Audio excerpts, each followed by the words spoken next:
자, 그러면 이제 하나씩 한번 우리가 보도록 하겠습니다. 여러분들께서 지금 이 조그마한 소제목이 믿음으로라고 되어 있잖아요. 이게 by faith인데, 이 by faith인데, 그 첫 번째가 기도도 성례도 그 다음에 성례와 또 이제 말씀, 이 세 가지가 다 믿음으로 행해져야 돼요. 믿음으로. 그래서 은혜를 받는 수단이라고 그러는 거예요. 그냥 나오는 게 아니라 이 세 가지가 믿음에 의해서 이루어져야 하기 때문이다라는 것을 전제를 하고 들어갔으면 좋겠습니다. 모든 선한 일을 행하는 데 있어서 부족하고 결핍되어 있다. 구원을 얻는 데 있어서도 자신 안에서 어떤 도움도 찾을 수 없다. 자신 밖에서 찾아야 한다. 자신 밖에서 찾아, 자신 안에서 없다. 이에 대해 주님은 그리스도 안에서 자발적으로 무상으로 자신을 계시했고, 그리스도 안에서 우리의 불행을 대신하여 모든 행복, 궁핍을 대신하여 우리에게 모든 불을 제한하십니다. 자신 안에서 그분은 모든 믿음이 사랑하는 아들을 명상하도록, 그리고 우리의 모든 기대가 그분께 의존하도록, 그리고 소망이 그분을 붙잡고 그분 안에 거하게 하기 위하여 하나님은 이제 이 기도라고 하는 것을 통하여 믿음이 그렇게 행동하게끔 인도해 갈 거예요. 이것을 이제 그리면서 가야 될 것 같아요. 믿음을 강화시키잖아요. 성령 하나님께서. 그럴 때 기도를 통하여 예수 그리스도를 명상하게끔 할 거다. 떠올릴 거다. 그 다음에 의존하게끔 할 거다. 그 다음에 마지막에 그분 안에 거하도록 하게 하실 거다. 이제 이런 내용들이 이제 믿음을 어떻게 역사해 갈 것인가. 여기서 말하는 이 믿음이라는 것을 제가 수용하는 것 또는 믿는 행위다, 이렇게 개념화를 가진 믿음이라고 항상 생각하셔야 돼요. 믿음이라고 하는 아이템이 있는 게 아니라 믿음을 선물로 주실 때, 지난번 했던 거 너무나도 중요하기 때문에 제가 반복하는 거지만, 믿음을 선물로 주신다라고 말할 때 이 개념은 수용하게끔 하는 행위를 우리들에게 부여한다, 주입시킨다, 이렇게 생각을 하셔야 돼요. 믿음이 무엇을 하게끔 하는 것이 아니라 그리스도를 수용하고 하나님을 신뢰하도록 실제적인 행동이 나타나게끔 하는, 이것이 믿음이라는 거다. 그런데 이것을 선물이라고 하는 이유는, 이거는 이제 2장 7항에서 아마 이런 돌트레이트 강의할 때 아마 이번 목요일, 아마 내일 모레 아마 이 부분을 제가 설명을 하겠지만, 자세하게 들으시면 이 선물이라고 하는 이 뜻을 제가 돌트레이트에서 자세하게 제가 설명을 합니다. 왜 성경은 선물이라고 표현을 하시는가? 이것은 비밀적이라는 의미를 갖고 있기 때문이다 라고 이 뜻을 우리가 파악할 수 있어요. 그냥 아무나에게 주는 거, 나 가져가라, 무료로 준다, 이런 개념을 가지지 말아라. 수용할 수 있는 행위가 무의식 속에서 일어나는 것, 선물을 알고 하는 것이 아니잖아요. 이제 그러한 성격이기에 선물이라는 단어를 채택한 것이지, 이 선물은 자발적으로 내가 왜 예수 그리스도를 믿어야 되지? 그 이유가 뭐지? 이러한 마음이 생겨날 정도로 이게 비밀적인 것이다. 선물, 수용한다. 믿음. 이제 이런 뜻을 갖고 있는 거거든요. 그래서 이런 수용하는 이 자체, 그리스도를 수용하고 그분을 따르려고 하는 자들이 기도를 통해서 그분을 명상하고 의존하고 그분 안에 거하도록 하게 하는 것이다. 이제 이렇게 정리를 하고 이제 들어가야 하나씩 정리하고 들어가야 될 것 같아요. 그다음 이런 제안 역시 하나님께서 심정으로 배우도록 눈을 여셔서 빛을 보게 하셔야 가능하다. 이걸 갖다가 우리는 보통 조명이라고 그러죠. illuminate라고 그러죠. illuminate. 하지만 우리의 부족과 필요한 것이 하나님 안에서 예수 그리스도 안에 있음을 인식하도록 믿음으로 교훈을 받더라도 넘치는 우물에서 물을 퍼올리는 듯 우리가 그분 안에서 찾고 기도로 간구해야 합니다. 왜요? 의무이기 때문입니다. 그래서 믿음을 소유하는 참된 믿음을 소유한 자는 우리가 일상적으로 칼빈이 하는 말이 참된 믿음을 소유한 자는 하나님을 아빠 아버지라고 부른다. 이제 이렇게 우리가 정리를 하면서 들어가야 됩니다. 첫 번째, 믿음이 복음에서 태어나는 것처럼 우리의 심정은 하나님의 이름을 부르면서 훈련을 받는다. 하나님의 이름을 부르면서 훈련을 받는다. 그다음에 두 번째입니다.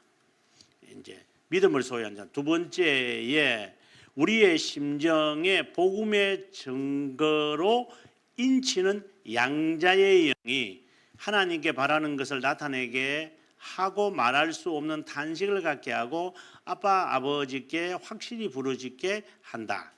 다시 말해서 양자의 영, 양자의 영이기 때문에 아버지라고 부르고 그 다음에 그분 앞에 바라는 것을 나타내기 위해 탄식을 한다.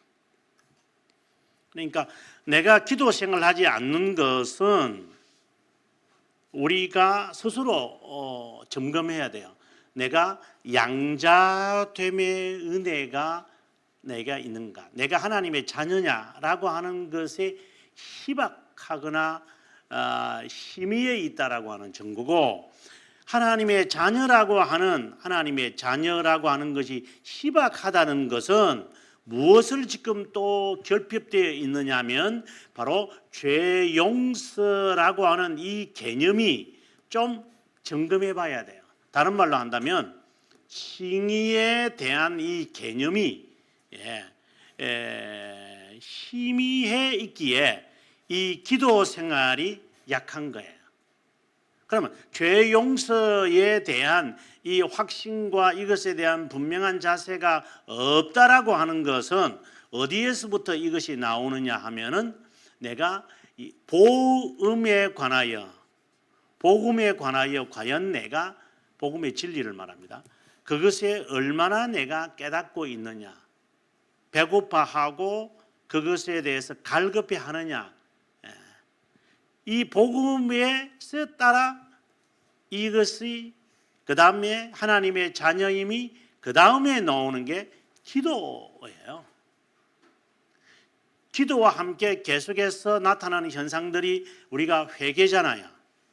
그래서 기도 안에 회개가 들어가고 견인이 들어가고 그 다음에 은혜 받는 수단이 되어지는 것이기 때문에 이러한 것이 전제가 되지 않은 상태에서 기도를 덜컥 배우고 나면 내가 원하는 거 하나님께 그냥 아뢰는 거 아니에요? 이제 이런 일방 통행이 되어버리고 말죠. 그래서 이러한 교육들, 이러한 가르침들이 계속 동반되어져야 기도 생활이 제대로 이루어진다라는 것을 알면 좋겠습니다. 그 다음 기도의 혜택에 대해서 한번 보겠습니다. 베네핏이 어떤 것들이 있느냐. 하늘 아버지께서 우리에게 쌓아둔 부들에 이르는 것은 기도의 혜택입니다. 이유는 하늘의 지성소에 들어간 신자에게 하나님께서 말씀으로 약속하셨지만 그들이 믿은 것이 헛되지 않고 명하신 것을 경험시키기 위해 약속에 관해 개인적으로 그분께 청원하도록 하십니다. 약속에 관하여 개인적으로 아주 중요한 문구가 나온 것 같아요. 네. 믿음은 약속을 항상 바라고 있거든요. 그래서 돌적기에서 믿음을 붙들고 있는 게 약속이기 때문에 이 약속에 관하여 내가 하나님께 개인적으로 인격적으로 하나님 앞에 플리하는 거다. 청원하는 거다. 부탁하는 거다. 간구하는 거다. 고하는 거다. 이런 것이죠. 근데 이제 제가 여기서 이제 말하고 싶은 또 하나의 부수적인 것은 제가 이것이 기독교인의 묵상이다라고 하는 그 설교에서 제가 했던 것인데 묵상이 전제가 안 되면 기도 생활이 어려워요. 이거는 워밍업이에요. 이것이 전제가 안 되면 기도 생활은 그건 안 돼요. 그는 이제 잘못하고 있는 것을 봐요. 그래서 기도에 관심이 있는 분들은 묵상에 관심을 갖게 돼 있어요. 이게 전제가 돼야 되거든요. 그래서 묵상하는 법이 이제 기도라는 형식을 가지고 우리에게 나타나는 거죠. 그래서 기도하는 것하고 묵상은 같은 의미예요. 같은 의미 나타나기 때문에 기독교인의 묵상이라고 하는 것을 먼저 여러분들이 터득하셔야 돼요. 그래야 올바른 기도의 개념을 파악할 수 있어요. 왜냐? 교회에서 기도를 안 가르쳐 주니까 그렇죠. 네. 기도를 어떻게 해야 되느냐를 하나하나 또박또박 안 가르쳐 주니까 기도하면 되는 거지 뭐. 이런 식으로 말해서는 안 되죠. 하나님과의 인간의 교통입니다. 주님의 복음으로 지적되고 믿음으로 바라본 보화들을 기도로 파헤쳐야 합니다. 기도를 가지고 파헤쳐야 합니다. 디가웃 해야 됩니다. 안에 감추어져 있는 것을 끄집어내야 됩니다. 다 기경해야 됩니다. 기경을 해야 간에 보입니다. 이 말입니다. 이런 의미에서 유일하게 안전한 요새는 그분의 이름을 부르는 것이라고 하신 겁니다. 그분의 모든 완전함을 우리에게 보여달라고 기도합니다. 그러면 놀라운 평화, 약속, 평정이 우리의 양심에 임하게 됩니다. 정말 중요한 문구들을 칼빈이 지금 계속해서 우리들에게 말하고 있는 것 같아요. 다시 제가 말해볼게요. 약속과 평화. 이것은 믿음의 돌적기라고 했잖아요. 힌지죠. 믿음을 딱 붙들고 있어요. 그래야 우리의 양심에 평안이 임하는 거예요. 이렇게 말할 수밖에 없는 게 기도로 이 믿음이 이제 활동을 하게 되어지기 때문에 그래서 기도를 통할 때의 약속과 평강을 통하여 내가 선한 양심을 점검하게 되어져요. 이것이 보통 회개로 나타난다고 말하는데 회개가 되어지면서 자신의 청결함이 있을 때 그때 믿음의 역사는 나타나요. 그러니까 예수 믿는 그 행위의 결과들이 나타난다고 보셔야 돼요. 그래서 양심에 임하게 되어집니다. 또 다른 말로 한다면 성경 말씀 그대로 표현한다면 내 지각에 뛰어난 하나님의 평강이 내 마음과 생각을 지킬 거다. 이 말과 같은 바로 그 말을 지금 칼빈 생각하고 있는 거예요. 그래 그런데 이제 이건 또 자기 착각에 빠져가지고 사람들이 자기가 기도하고 올라오고 자기가 좋아가지고 그냥 아멘 믿습니다. 아멘 주여 할렐루야 주여 믿습니다. 정말 좀 문제가 있어 진짜. 그래서 저게 하나님이 주시는 평강이냐 약속에 근거해서 주시는 평강이냐를 지도자가 꼬치꼬치 가르쳐 줘야 되는 거죠. 그 지도자가 안 가르쳐 주니까 저게 엉덩이에 뿔이 나가지고 아무 때나 가 쳐받아 버리는 거죠. 제가 볼 때는 뭐 지도자가 안 가르쳐 주는 게 지도자가 기도할 줄 모르니까 그렇겠죠. 지가 알면데 왜 못 가르쳐 줘요? 모르니까 못 가르치는 거 아니에요? 알면 못 가르치는 게 아니라 가르치고 싶어서 지도자가 된 게 아니에요? 그냥 안 가르쳐 주는 거 지금 몰라서 그랬겠지. 알면 못 가르쳐 주겠어요? 모르겠어요. 제 생각은 그래요. 알면 그냥 그냥 가르쳐 주고 싶은데 그냥 한 명 앉혀놓고도 그냥 하고 싶은데 아마 못 가르치시는 거 보니까 내가 볼 때는 그런 것 같아요. 그러니까 본인도 기도 생활 별로 안 하는 것 같아요. 모르지. 제가 뭐 뒷조사를 안 해봐서 모르지만 내 혼자 생각이에요. 자, 주님 앞에 억압받는 어려움을 내려놓으면 우리의 불행이 그분에게 알려지지 않은 것이 없고 그분이 우리를 위해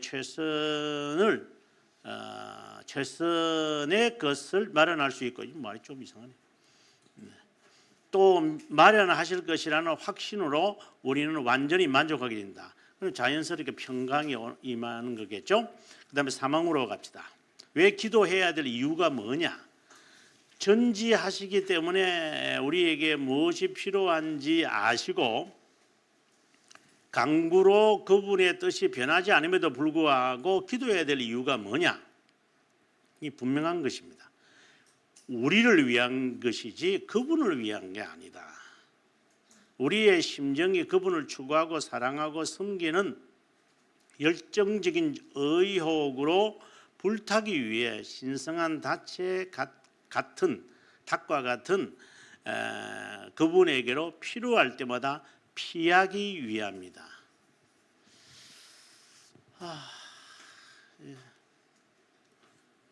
이게 이제 피난처라는 말이거든요. 피난처 있으니 환난을 당한 자 이리 오라 했는데 그 성경에도 그렇게 돼 있잖아요. 피난처, 거처, 피난처, 거처 이렇게 돼 있거든요.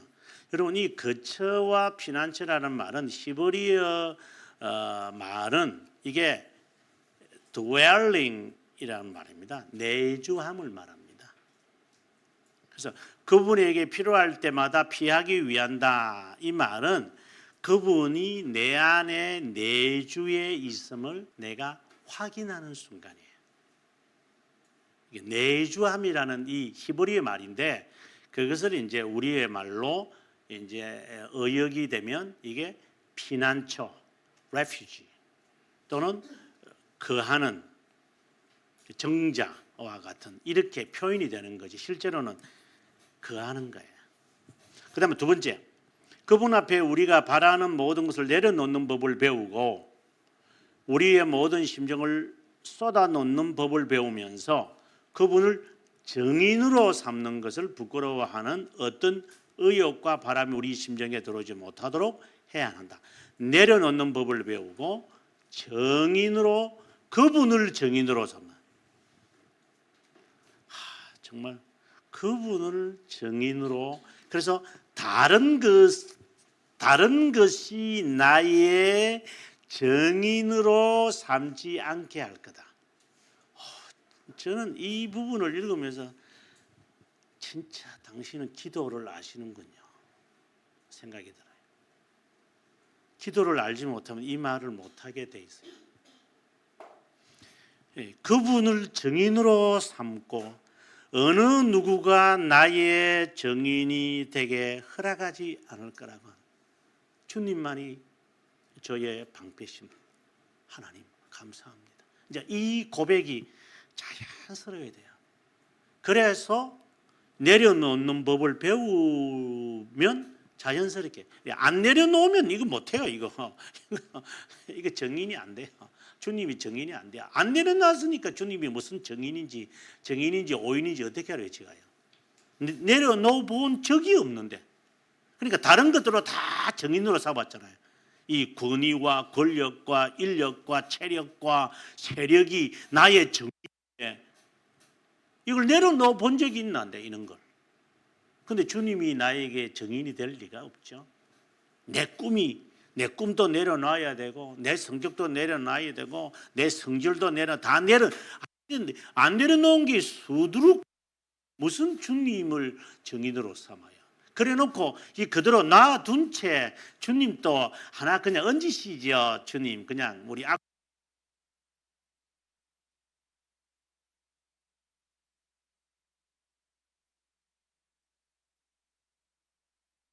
어디부터 꺼졌는지 모르겠는데 그렇습니까? 그럼 1분 전을 거슬러 가서 세 번째, 기도를 그분의 손에 이루어진다는 것을 기억하고 그분의 혜택을 마음의 감사함으로 받을 준비가 되어 있다. 이걸 말은 다른 말로 빈 그릇이다. 이거는 엘리야가 과부 선지자를 잃어버리는 과부에게 했던 말이잖아요. 너 가지고 있는 게 뭐냐? 아무것도 없습니다. 빈 그릇고 해는. 그럼 나가서 빈 그릇 다 갖고 오라고. 빌려오라고. 그리고 문을 잠그고. 왜 문을 잠그라는가요? 예수님도 기도할 때 그러시잖아요. 문을 잠그라고. 은밀하게 계시는 분에게 기도하라고. 이 말은 차단시켜라. 그렇다고 독방에 들어가 기도하라는 그 말이 아니라 뭐 독방 기도하면 좋겠죠. 저는 독방에 들어가니까 무서워서 기도 못 하겠더라고. 그런데 어쨌든 독방에도 늦은 간에 마음의 문을 세상에 있는 것과 나중에 올바른 기도에서 갈변이 그만해요. 딱 단절시켜야만 한다. 단절시키고 그 다음에 하나님 앞에 이제 기도할 준비를 이제 딱 하면서 해라. 그래서 제가 저희 성도들에게 새벽기도 올 때에 눈곱 붙인 채로 오지 말라고. 물론 급할 때는 어쩔 수 없지만 어떤 때 저도 한번 새벽기도 늦게 와가지고 넥타이를 이렇게 밖으로 메고 오긴 하고 밑에는 그 하바지 입고 와가지고 설교한 적도 있었습니다만은 내 평생에 딱 한 번이었는데 성도들은 안 보잖아요. 아니 이 교회 생건 아니고 제가 부목사 시절에 그랬던 적이 딱 평생에 한 번 있었지만 제가 말하는 것은 세속과의 담을 쌓고 하나님과의 1대1의 이 만남을 준비하라. 이 자세가 중요한 것이다. 이 말입니다. 그래서 기대하는 거죠. 마치 데이트를 하는 것처럼 기대하는 거죠. 오늘 가서 어떤 말씀을 들으며 어떤 기도와 하나님과의 교통 교제를 내가 할 것인가 하나님 기대합니다. 자, 이런 물론 피곤해서 이제 여러 지칠 때가 있고 아우 새벽기도 어느 사람이 만들어서 주남선 목사님이 만들었다. 뭐 이런 식의 대답을 제가 하겠습니다만은 어쨌든 힘들지만 그러나 그 자세는 고수하려고 해야 된다는 것. 네 번째, 추구하고 있었던 것을 얻고 기도의 응답을 확신함으로 우리가 그분의 너그러움을 더욱더 묵상하도록 한다. 너그러움. 죄들의 용서의 근거가 되어지는 것이 몇 가지 나오죠. 가장 쉬운 것은 2권 8장 우리가 그 십계명 해설에서 제일 마지막 59항이 되는데요. 보시면은 죄들의 용서는 하나님의 자비하십니다. 하나님의 너그러움이다. 하나님의 경외하는 것이다. 거기에서 죄들의 용서가 근거에 있다. 이렇게 이제 죄들의 용서의 근거가 자비, 너그러움, 그다음에 하나님의 두려움 이런 요소들을 말하거든요. 그것처럼 이 우리가 그분의 너그러움을 더욱더 묵상하기 위함이다라고 하는 것은 죄들의 용서를 하시는 그분의 너그러움 또 너그러움이 우리들에게 보상의 근거잖아요. 칼빈이 보상에 대해서 이야기할 때 그러거든요. 우리의 행실을 보고 하나님이 보상하는 게 아니라 하나님의 너그러움으로 우리를 봉사한다고 했으니 하나님이 나에게 허락하시는 것은 내가 이렇게 기도를 하고 정성을 하니까 그것이 아니라 전적으로 하나님의 너그러움이구나. 이것을 확신하도록 계속해서 훈련해 가야 돼요. 이 훈련이 빨리 돼야 되게요. 하루아침에 되는 것은 아니죠. 그 다음에 다섯 번째, 기도로 얻게 됨을 인정하는 것을 더욱 기쁘게 받아들이기 위함이고, 기도로 얻게 되어진다. 그냥 공짜로 받는 것이 아니라고 하는 거다. 연약함에 따라 습관과 경험이 그분의 섭리를 인정해야 하면서 하나님이 나를 실망하지 않게 한다라고 하는. 그래서 제가 언젠가 이런 말을 했지만, 제 문구에 제가 유학 시절에, 기나긴 유학 시절에 했던 이 말이 Jesus never fails me 라고 하는 이 문구를 저는 제 우리 문설주에 딱 갖다 붙여놓고 늘 살았어요. Jesus never fails you. 그런 때 나중에 보니까 뭐 한 90년도 중반인가 후반 되니까 한국의 복음성가 찬미 2000에 보니까 하나님 한 번도 나를, 그래서 내가 전화했어요. 제가 시카고에서 아니 어떻게 이런 문구를 하시려고 했어요. 자기가 너무, 제가 이 전화까지 주신 것이 고맙다 이러면 테이프도 보내주고 막 그래요. 그래서 내가 너무나도 못 잊고 있는데, 그래서 집사람 보고 여보 이거 이런 곡이 있더라. 내가 정말 좋아하는 문구인데, 하나님은 절대 나를 실망시키지 않습니다. 이거 확신하면서 가야 돼. He never fails you. 이죠. 이게 섭리를 인정하고 실망시키지 않는다. 이 다른 말로 한다면 성경에 되어 있죠. 소망이 너를 실망치 않게 하실 것이다. 로마서 5장 5절의 말씀이죠. 그 다음에 청구하는 그분의 뜻이 필요한 순간에 청구하는 법을 가르쳐 주심과 단순히 말로서만 행하시지 않고 현실적으로 도움을 주시고 보호하는 것을 이해하기 위함이다. 그래서 항상 쉽게 말하면 칼빈 선생이 이 말이죠. 기도로 얻었다는 것을 인정해라. 이 말입니다. 그냥 얻는 게 아니다. 기도가 그리 힘이 있다 이 말이 아니라 기도 속에 하나님의 은혜로 내가 받았다는 것을 인정하는 훈련이 필요하다. 그것이 기도다. 기도라는 형식을 통해서 하나님이 다 하신 것이구나. 그것을 내가 깨닫게 하게끔 하시는 것이구나. 이제 이것을 계속해서 습관화되어져 있어야 한다. 이것이 이제 칼빈 우리들에게 기도해야 될 이유를 이제 말하는 것이고, 그다음에 칼빈 선생이 이제 올바른 규칙에 대해서 이제 설명을 하는 것 같아요. 다음 시간에 이제 해야 되는데 이 부분이